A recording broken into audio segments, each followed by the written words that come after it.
ఈ యాసంగి సీజన్లో రాష్ట్రంలో రికార్డు స్థాయిలో వరి ధాన్యం దిగుబడి వచ్చిందన్నారు మంత్రి ఉత్తమ్. ధాన్యం కొనుగోళ్ల ప్రక్రియపై జరుగుతున్న దుష్ప్రచారాన్ని తిప్పికొట్టాలన్నారు. భూభారతి చట్టంతో రైతుల భూ సమస్యలు శాశ్వతంగా పరిష్కారం అవుతాయన్నారు మంత్రి పొంగులేటి. ధరణి దగాను నివారించేందుకు భూభారతి చట్టాన్ని తీసుకొచ్చామన్నారు మంత్రి సీతక్క. కమిషన్లు తీసుకోవడం బీఆర్ఎస్ నేతలకే అలవాటన్నారు మంత్రి కొండా సురేఖ.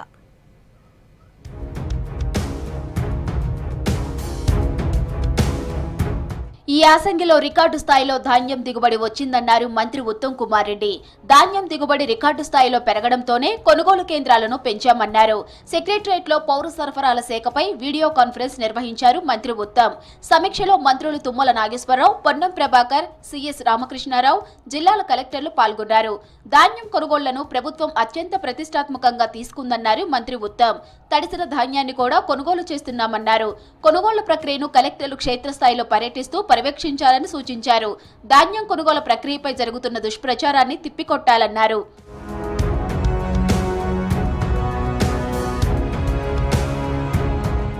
భూభారతి చట్టంతో రైతుల భూ సమస్యలు శాశ్వతంగా పరిష్కారం అవుతాయన్నారు మంత్రి పొంగులేటి శ్రీనివాసరెడ్డి.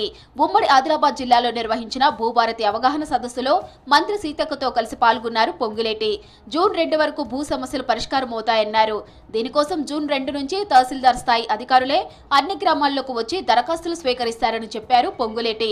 ధరణి దగాను నివారించేందుకే భూభారతి చట్టాన్ని తీసుకొచ్చామన్నారు మంత్రి సీతక్క. అర్హులందరికీ ఇందిరమ్మ ఇండ్లు ఇస్తామని హామీ ఇచ్చారు. ఏ ఒక్కళ్ళు అప్లికేషన్ కోసమేనో రెవెన్యూ అధికారుల కోసమేనో ₹1 మీరు ఇవ్వాల్సిన అవసరం లేదు. రెవెన్యూ అధికారులు ఎవరైనా మిమ్మల్ని ఇబ్బంది పెట్టినట్టుంటే సెక్రటరీ గారి దగ్గర, నా దగ్గర ఒక టోల్ ఫ్రీ నెంబరు 2-3 రోజుల్లో మీకు అనౌన్స్ చేస్తాము. చిన్న కంప్లైంట్ మీరు ఇస్తే చాలు. దాంట్లో నిజం ఉంటే అధికారిని కూడా చర్య తీసుకునే అంశాన్ని ఈ చట్టంలో పెట్టాము. రైతన్నలు కూడా ఒకరి కాదు మన దానికి కానప్పుడు మనం ఆశపడి లాక్కోవడం మూలంగా భూమాత క్షమించదు.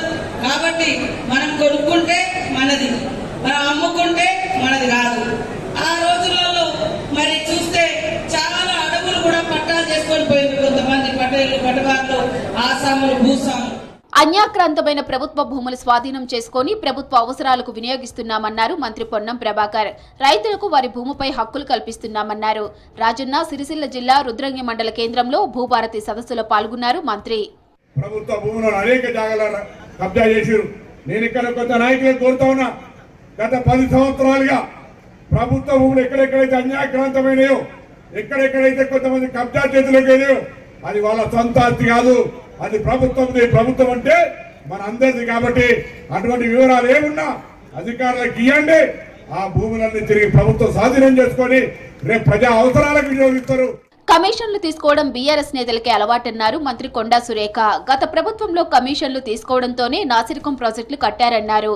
2014 కంటే ముందు బీఆర్ఎస్ నేతల ఆస్తులెన్ని, ఇప్పుడెన్నని ప్రశ్నించారు. తనపై ట్రోలింగ్ ఆపకపోతే సైబర్ క్రైమ్ లో ఫిర్యాదు చేస్తారని హెచ్చరించారు సురేఖ. మీరు మంత్రులు కాకముందు మీ ఆస్తులు ఎంత, మంత్రులు అయినాక ఈ 10 సంవత్సరాల్లో మీ ఆస్తులు ఎంతకు పెరిగినాయి అనేది మీ వాస్తవాలు బయటకు తీయాల్సిన అవసరం ఉన్నది. ఈ రోజు నేను ఒక్కటే అడుగుతా ఉన్నా, అంటే వాళ్ళకి డబ్బులు వచ్చే, పర్సంటేజ్లు వచ్చే పెద్ద పెద్ద పనులను తీసుకొని ఈరోజు కోట్ల రూపాయలు వాళ్ళు దండుకొని ఈరోజు కోటీశ్వర్లై ట్రోలింగ్ చేయడం చాలా బాధాకరం. వెంటనే దాన్ని ఆపాల్సిన అవసరం ఉన్నది. లేకపోతే నేను సైబర్ క్రైమ్ వాళ్ళకి తప్పకుండా నేను కంప్లైంట్ ఇస్తాను.